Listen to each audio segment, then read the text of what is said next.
All right, folks, welcome on into another edition of the High School Huddle, your one-stop shop for everything and all things Section 5 sports. I'm AJ Feldman. He's Carl Jones. We got a busy show for you. Sectionals about to start or underway or reaching their championships, or some of them have already done. So we got a lot to get to on the show.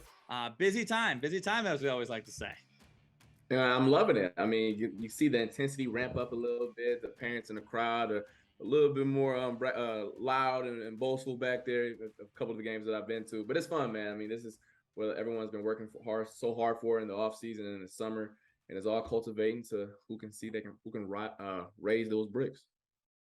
You know, temperature's getting low. The scores are getting low. I wasn't in Tuesday and Wednesday. I was in Monday, but now I'm just seeing these scores coming. It's like 1-0 on these games. I'm seeing 0-0 decided by penalty kick shootouts. Like, man, things are getting tight out there. That's for sure. And those 0-0 games are not what I want to see. Thankfully, I wasn't at one of those games. But I mean, shout out to I don't mind defense. It's just that when it comes to my JOB, I do. So shout out to everybody who out there competing. But if you see me on the sideline, let's get some goals, baby. Let's get some goals, all right? Yeah, I mean, speaking of lack of offense, the elephant in the room, the elephant behind Carl's back shoulders. Tough loss for the boys, the Syracuse Swords this week. Man, I'm still hurting. I'm not going to lie to you. I'm looking at rankings. Obviously, I'm a diehard college fan, and I'm listening to my podcast and Clemson this, Clemson that. And I'm like, we had them, and people can say what they want about, refs and play calling and this, that, and the third. We just got to execute better, and we faltered down the stretch. Penalties that just didn't make any sense on our end, and we got to do better. I mean, flat out. And I think we did prove to the country that we do belong. I don't think anything is a fluke with that program, but it still hurts, and they got to turn around quick because they got the Golden Domers coming to the JMA Wireless Dome. It don't even sound right to say that, but this Saturday. But I'm still hurting, y'all. If y'all see me, I'm hurting. I'm sorry. Yeah, no. Correct me if I'm wrong. I think they have this right. With Clemson being in their division, an ACC championship game out of the picture for this part. But I think, what are we going for now? A New Year's Six, a Power Six bowl? That's what we're kind of running for right now. We're going for a New Year's Six. We can't win the ACC title, which is why we should get rid of divisions. But that's another podcast for another day. Yeah, hopefully we go Camping World. I don't know if the Orange Bowl is in the playoff, but if not, those kids in Miami, I might be down there with them. So, yeah, but it's still a lot to play for this season for sure. Definitely a lot to play for this week coming up in high school football. The regular season is in the books. Playoffs are here. We're going to continue through with our rankings. These rankings are going to get a lot easier as they go with, teams getting eliminated, teams falling out, teams rising up. But we're going to keep the rankings going until it does not make sense to do so. The team that we'll start with our large school rankings. No surprise who comes in at number 1. It's the UPrep Griffins. They complete their undefeated regular season at 8-0. If you want some more analysis on the UPrep Griffins, listen to last week's show, listen to the week's show before that, because the game story was just about the same with UPrep as what they've done seemingly the last couple of weeks. They play a team that doesn't have as good of a record as them, seemingly doesn't have as much talent as them. They win. They play it tight. They play tight through 3 quarters. They kind of start to pull away in the 4th quarter, and some penalties that didn't really, help them out offensively. So same old UPrep, same old W. We can't stress that enough. We're really not ragging on UPrep. They keep getting wins in AA. They're the only team to go undefeated, but we'll see what happens semifinals, championship. Other thing that we want to note, and we will know this right off the bat, with the way that the New York State tournament is set up right now and the way that the brackets shake out this year, Section 5 is getting some at-large bids in this state tournament. In Class AA, in Class A, and in Class D, there will be 2 representatives for each class. So in AA, both teams make the same. In AA, both teams that make the sectional championship, they're going to the state tournament. In Class A, both the A1 and A2 representative will be going to the state tournament. We talked a little bit before about how, we were looking forward to seeing a potential Schrader versus East clash. That might have to wait all the way to the state championship game if that happens. So you got 2 in Class A, and then in Class D, you've got 2 teams coming in Class D, aka you're going to have OAE making it to the state tournament in some way or form, and then the team that probably loses to OAE in the sectional championship game. So that's just interesting to note. Learned that last week. So certainly next week it's going to be really interesting because those semifinal games are going to be tickets, to the state tournament. But just wanted to get that out of the way while I remembered it, honestly. At number 2, Victor, 7-1, a win over McQuaid last week. They end their regular season on a 7-game winning streak. And we were kind of talking about this before. Obviously, week 1 of the regular season, UPrep beat Victor. It's a close game. UPrep won in the fourth quarter. But if you simply had to look at their body of work in the last 7 weeks, and it's fair to do this, but a little bit fair because, week 1, things a lot changed from week 8. In the last 7 weeks, if you just looked at their resumes, there's no question you put Victor number 1 right now. That's how good Victor's been playing down the stretch. Yeah, and it's not really knocking UPrep in that regard. It's just saying Victor has looked really, really stout throughout these 7 weeks on all 3 phases. I saw them at Rush and Rieta get it done in the special teams and in the offensive side of the ball. And then also defensively, they're stout as well. So the Blue Devils, who early on in the year, we were like, they played UPrep tight. Is this the year where they turn things around? Well, they did. And this is their year before for sure. And they don't look like they're slowing down anytime soon. Yeah, and we always talk about Victor as this ground and pound team that somehow gets it done. We kind of correct ourselves the offense. They can throw the ball a little bit. They're just big. Victor is big. They're just big dudes. Victor always has big dudes. Yeah, sorry for the disrespect before about they can't. Nah, like they're a well-rounded offense. All right, like you said, they just are physical guys who can be physical in the pass and running game as well. Number 3 in our rankings, Schrader, 8-0. Drew Pagano did not play at quarterback in their regular season finale. He did leave week 7 early. I think we mentioned that last week's show. He did not play in week 8 from what I saw on the varsity stream in their week 8 game. They didn't really need him in that game. I think, what did they play? Olympia Odyssey? Or no, they played Arcadia. So they'll play Olympia Odyssey this week. They won't really need him for that too. So they got it done 27-6 over Arcadia with their backup quarterback. Obviously, something interesting to watch down the line. McQuaid at number 4 dropped 2 spots because of their loss to Victor, 6-2. Certainly, they're going to be still in the mix coming down the stretch. At number 5, the Hilton Cadets, 7-1. Yes, we are moving Hilton above East, who went 8-0 on the season. We're jumping Hilton up to number 5. They just got it done against Canandaigua, and same boat as Victor. Ever since that loss in the very beginning, first game of the season to Schrader, where Schrader won on last few minutes touchdown, Hilton's just been balling out. Yeah, and remember when we first started the season, we were like, Hilton dropping down to single A. Are they going to be able to just dominate and impose their will on a lower classification? And outside of the hiccup in week 1, which came down to the end of the fourth quarter, they've done so in a convincing fashion in and out the regular season with a nice win over Canandaigua, where East, I don't want to say struggled, but they definitely, it was a dogfight, right? It was definitely a dogfight to get the win over the Braves at home. Hilton, they took care of business and got it done. So that drop down from AA to A and combined with just a better team this year, that's looking real nice heading into the postseason. Yeah, we circled that Hilton Canandaigua game. We really wanted to get out to that Hilton Canandaigua game, but because of the UPrep game started late because of senior night introductions and UPrep doing their classic UPrep thing as of late, and then Hilton just blew the door out on Canandaigua. They were up 4 touchdowns at the half. Hilton, man, we've talked a lot about Canandaigua, not having their typical Canandaigua, but Hilton, another impressive result for the Cadets. Maybe that there's certainly a lot of games to watch in this sectional tournament. That rematch between Schrader and Hilton is certainly going to be one to watch. At number 6, no surprise here, as we literally just said it, East is at our number 6 spot with an 8-0 record. Haven't faltered of late, haven't faltered at all this season, just knocked down because of Hilton's impressive win over Canandaigua. At number 7, this is where it starts to get a little bit murkier. We seem to have found our top 6 teams, certainly on talent and results. These top 6 teams, all these teams below it, Some of them have some good results so far. Some of them have a lot of good talent, but just haven't gotten the wins that, they're certainly capable of. So we're not going to say, like, spoiler alert, number 7 is Pittsburgh at 3-5. If 2 weeks from now we're talking about Pittsburgh figuring it all out, their guys getting healthy and winning the sectional championship, we wouldn't be surprised.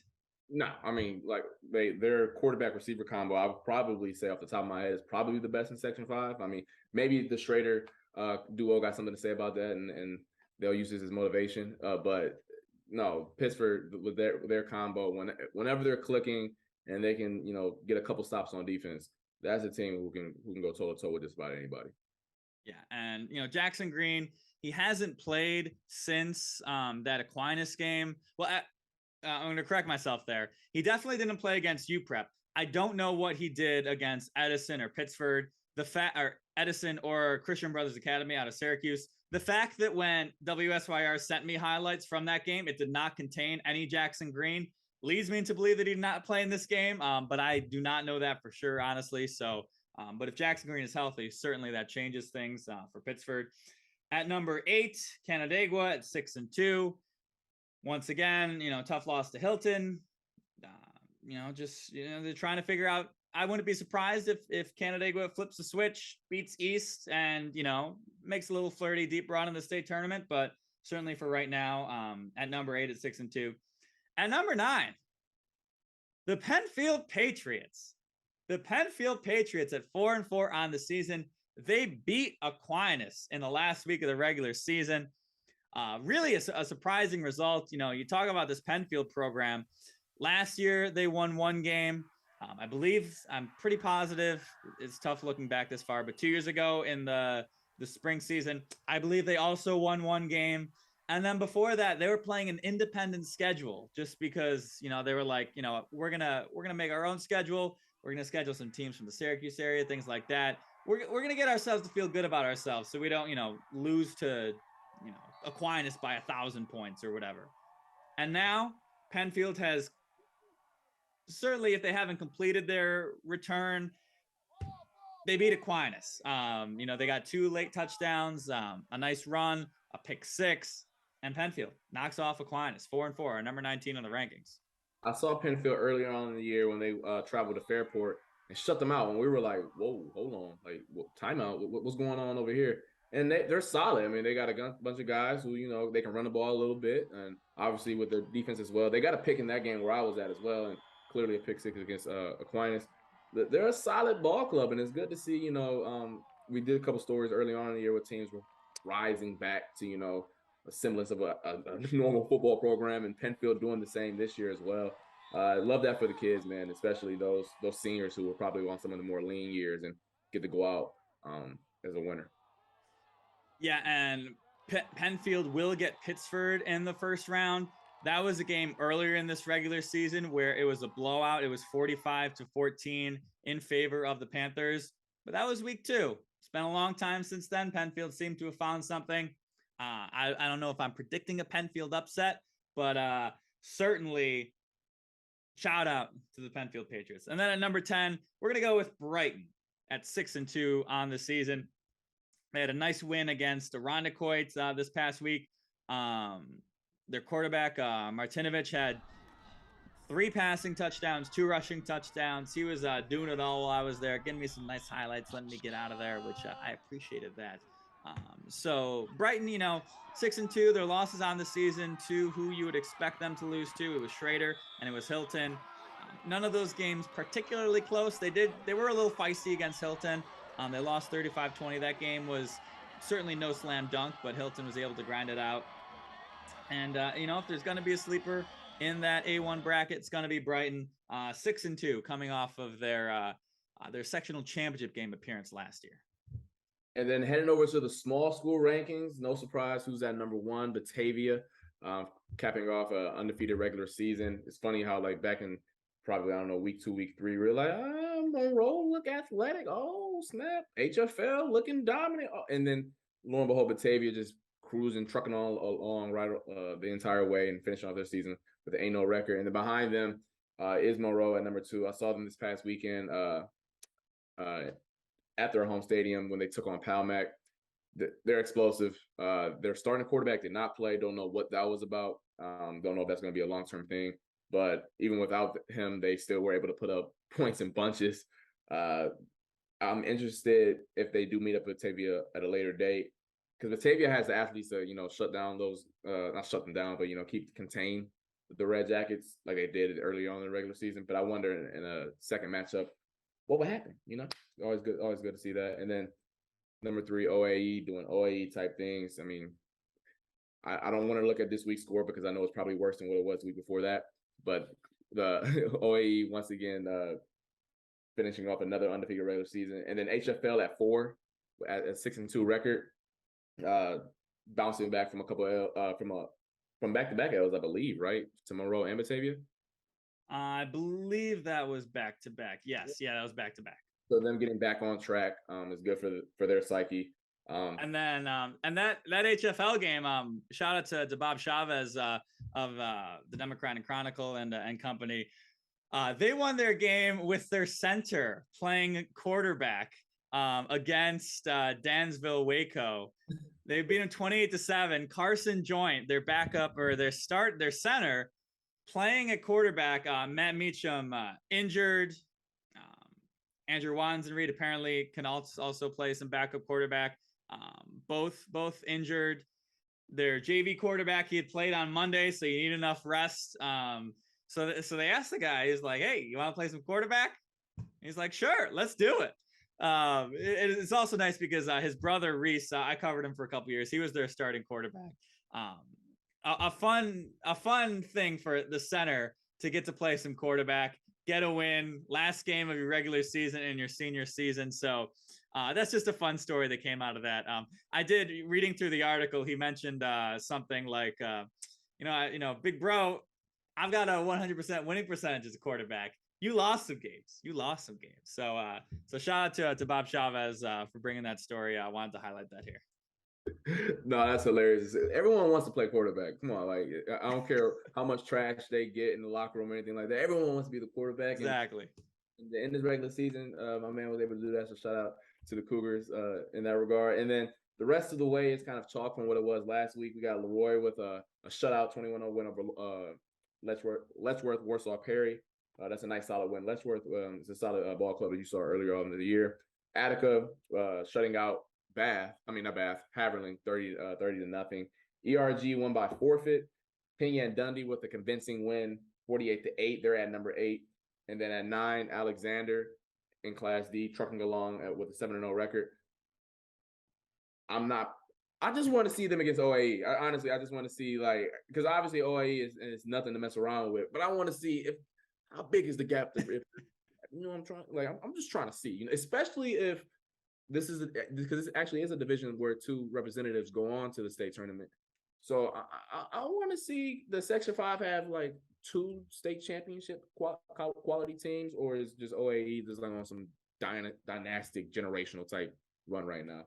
And then so that'll be fun for sure. Yeah, I mean OAE I believe they're number 2 in the state. So and then they're trying to do their thing. And then back to what you're saying about Class C, everybody chalk. That was a pretty impressive win by Leroy. It's tough to shut down that Letchworth Warsaw Perry, the run heavy attack for a full 4 quarters. So shout out to them for getting that done. And I also want to highlight, we've had these 4 teams at the top of our rankings: Leroy, Pena and Dundee, Attica, ERG.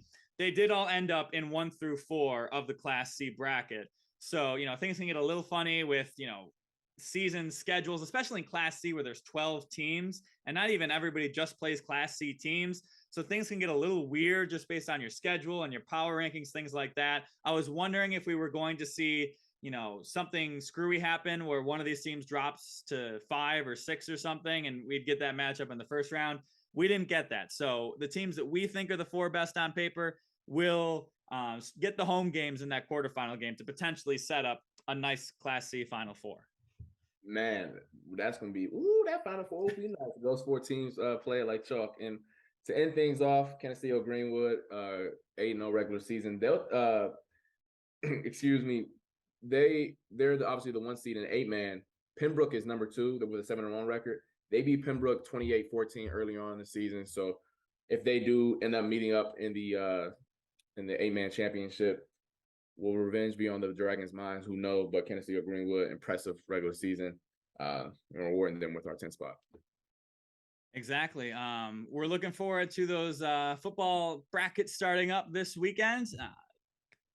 Other sports already into full gear. We're going to start recapping some of the stuff that's happened in the last week. We'll start with girls soccer here. A pretty eventful first couple of weeks, or first couple of games. We're already into our championships.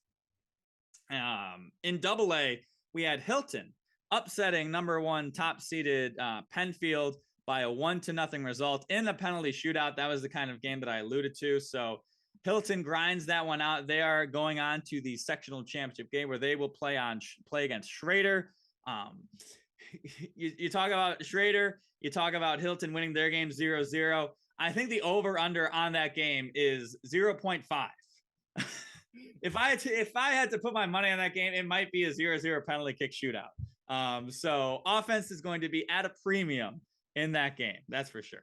Yeah, because I was at the Schrader Penfield game and it was low scoring in that same regard, and everyone was like, "Oh, is it?" Like when they scored 1 goal, that was it. And I'm just like, whatever. No, you ain't lying. You might have to juice the over as well, just to have someone fight on the over on that as well.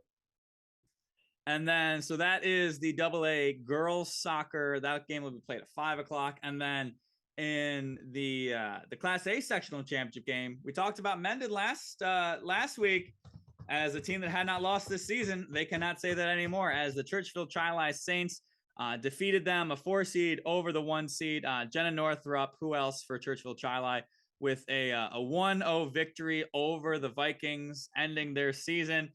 In the other half of the bracket, we really tried to not discount Spencerport as much as we physically possibly could. And once again, Spencerport is in the sectional championship game with a 2-0 win over Athena. Shots on goal of that game were 16-4 rather. So another dominant performance by Spencerport. Spencerport. Championship DNA, man. That's all it is. Like those girls have, may not have the experience of the girls who left before, but they've seen their previous, elders in those same spots before, and they know what it takes. And then for the boys soccer, here in AA, we've actually got these games going on tonight as we record this on Thursday, so it's going to be a little bit outdated. But Fairport and Brighton are meeting in the first semifinal game. McQuaid taking on Hilton in the other semifinal game. I just want to point out, last week I identified Hilton as my under-the-radar team. While they are, they were lower in seed, at the time I forgot that they had made the state, I believe it was the state championship game last year. So maybe not the best pick for my sleeper. They did lose Cody Cavuto. So, you can make a case, but I just want to acknowledge, if you listened last week and you were yelling at your device saying, AJ, how is Hilton under the, they just won. All right.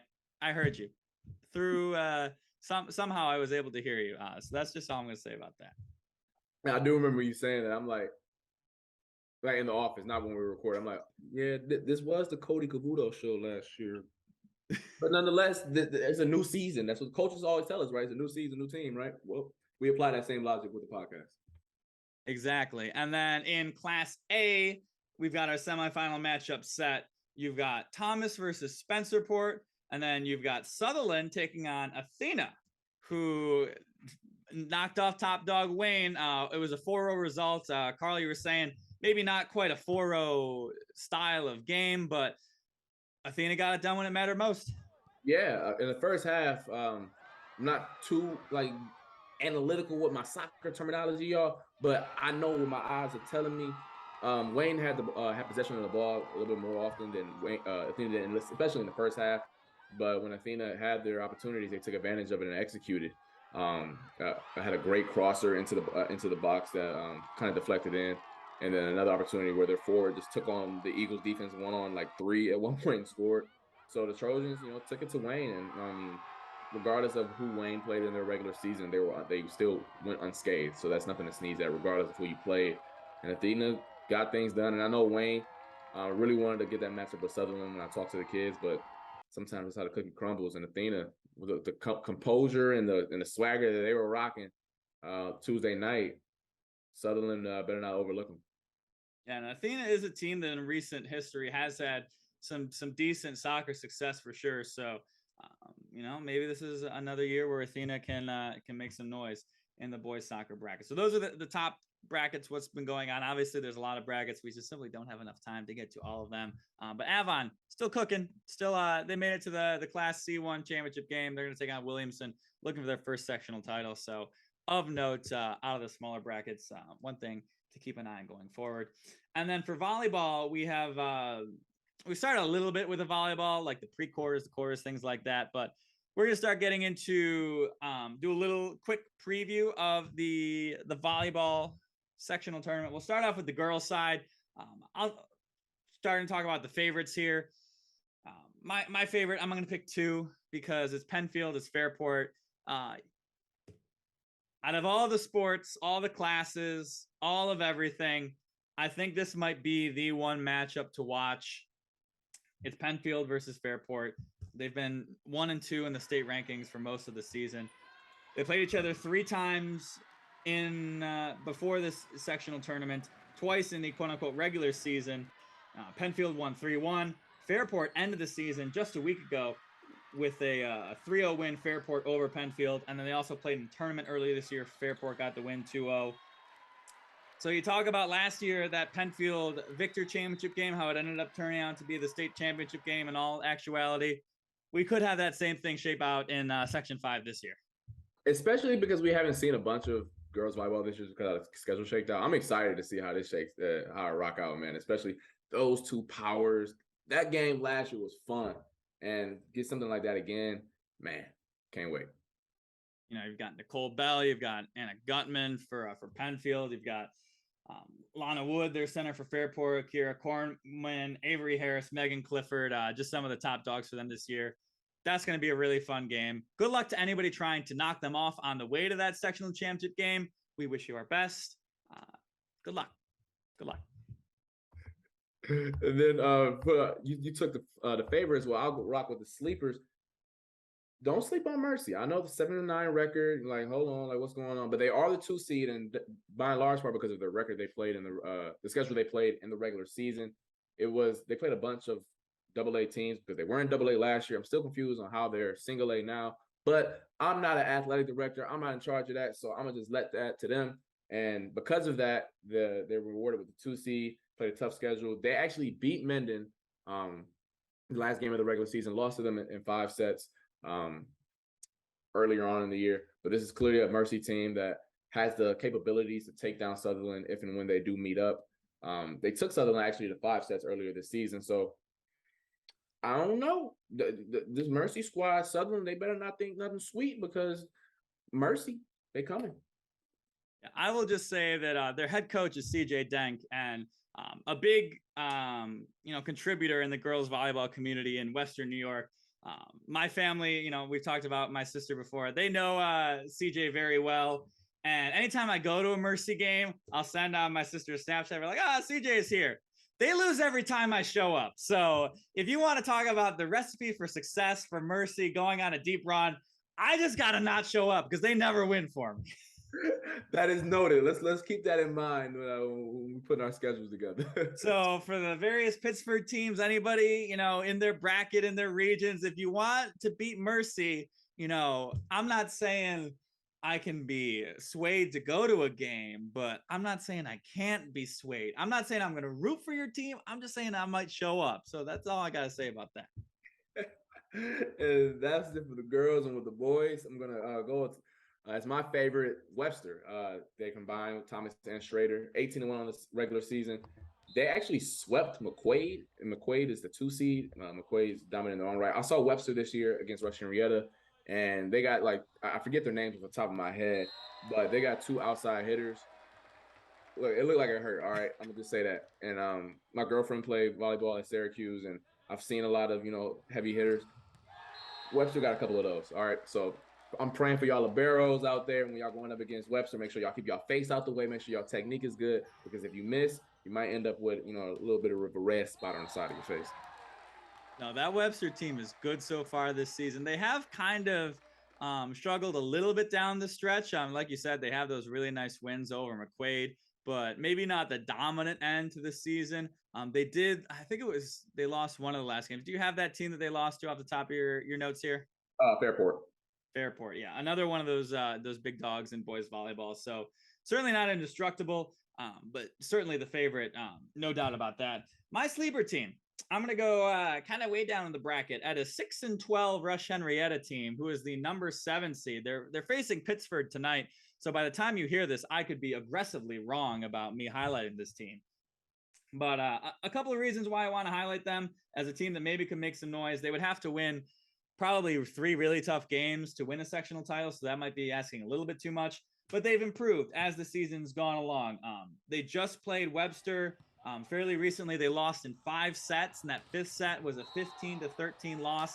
Early in the season, they played them 3-0. They played Penfield early in the season. They lost 3-0 the first game. They picked up a set the second time they played them. Fairport, granted, kind of reverses the trend here, but then that first time that they played them, they took them to 5 sets. So they certainly have the ability to hang with these top teams. They've got a lot of senior leadership. Nathan Zuber, hope I'm pronouncing that correctly, is their setter. He's got over 500 assists on the season. So you got a senior leader at setter leading the way for you guys. And then you've got Parker Schonel and Jeremy Masick. Hopefully I'm pronouncing those right. 2 of their top hitters, also seniors as well. So you got some recent history where they're feisty with these teams. You got some senior leadership. Sounds like a recipe for a little feistiness. A little feistiness, senior leadership. I don't care what sport we're playing. I'm gonna rock with that all the time. Yeah, I mean, if it falters the night, well, so be it. But you went with the formula. That's all that matters. You went with the trends and the formula, and let everything else, just let the cookie crumble where they may. Okay. Exactly. So that's just to look at what we got coming up in volleyball. We'll have a little bit more on that coming up as these teams reach, our sectional championship games, semifinals. That should be coming up in the near future. Right on the cusp of our sectional championship games are our local field hockey teams. Tonight, as we record this, it'll be the Class A semifinals. You've got a lot of craziness in that bracket is probably going to shape out. You've got 4 teams left: Fairport, Brighton, Thomas, Penfield. Just to highlight how topsy-turvy this is, Fairport versus Brighton. Brighton beat Gates Charlie East Rochester 6-1 in the quarterfinal game. They're going to play in the semifinals, a 5-1. Brighton won in the regular season matchup. So certainly you can't even pencil in the 1 over the 5. And then in the Class B tournament, it's what we've kind of expected all season long. Certainly Mendon versus Sutherland in that sectional championship game, a Pittsford versus Pittsford rivalry. Sutherland has lost in the sectional championship game each of the last 2 years. So, they're going to be hungry to change that a little bit. Yeah, especially against a rival. It hit different when you lose to the rival twice in a row. That don't sit right with you. So definitely they've been circling that on their calendar.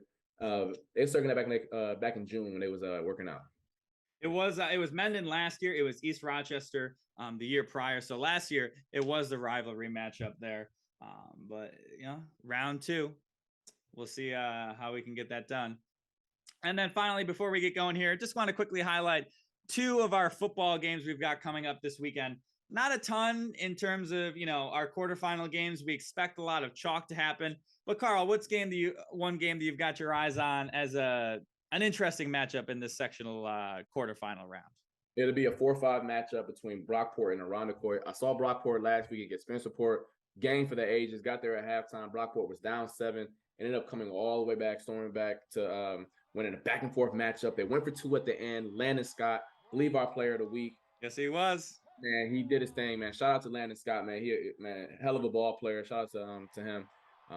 Made throw after throw, running the ball. It looked like he did not want to quit. Spencerport, they have their own guys in their own right. Cameron Mesh had a couple disgusting runs that we showed on Frenzy, but I can't wait for that one because Irondequoit, they got some killers as well on that team. So both teams got some athletes. We'll see who rises to the occasion. Yeah, and Landon Scott, just a sophomore there. So you want to talk about already playing at a high level. You want to talk about, even if they can't go on a deep run this year, just getting that playoff experience, maybe getting a win in the first round. That would be huge for the Blue Devils program going forward.